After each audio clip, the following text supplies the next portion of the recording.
Let me explain what just happened with Israel's strike on Iran, because this isn't just another military attack.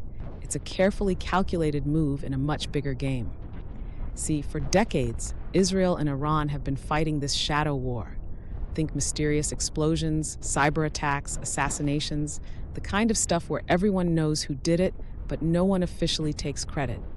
But what happened on October 26th changed all of that. For the first time ever, Israel comes out and says, yes, we just attacked Iran.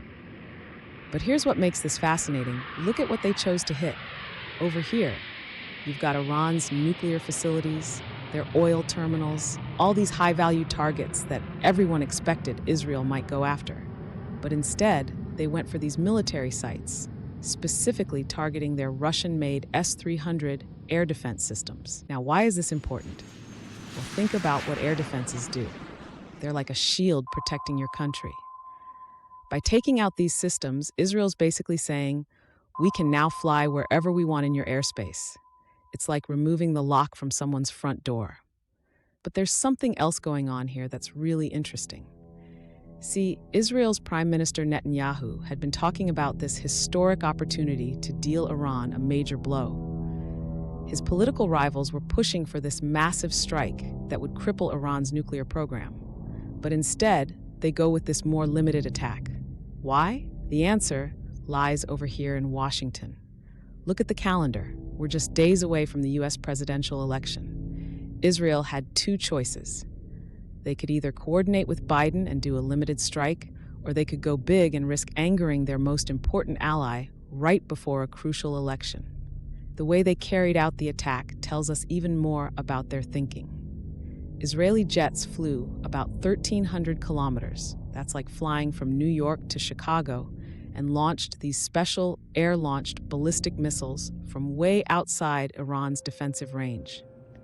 It's like throwing a rock from so far away that the person you're throwing it at can't throw one back at you.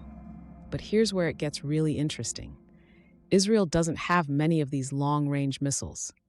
So by using them to take out Iran's air defenses, they might be setting the stage for something bigger. Because now, if they want to launch another attack, they can fly their jets much closer to their targets without worrying about those S-300 systems. Meanwhile, over in Tehran, Iran's in this really tricky position. They haven't faced an attack like this since their war with Iraq back in the 1980s. Their news agencies are trying to downplay everything, saying there was only limited damage. But they're in this impossible situation. If they don't respond, they look weak.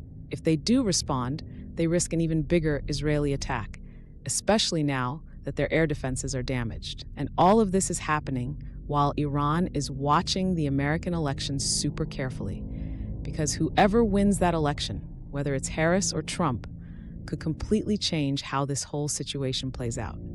So what we're really seeing here isn't just a military strike. It's this incredibly complex strategic move where Israel had to balance all these different factors: their military goals, American politics, their own domestic pressure, and the risk of starting a bigger war. They chose to throw this very specific punch, one that weakens Iran's defenses without forcing them into a corner where they have to respond dramatically. But here's the thing that makes all of this so critical. This might just be the opening move. By taking out these air defenses now, Israel might be setting itself up for a much bigger operation later. It's like they're removing the pieces that could block their next move on the chessboard. And that's what makes this moment so important. It's not just about this one attack. It's about what it tells us about where this conflict might be heading next. Subscribe for more.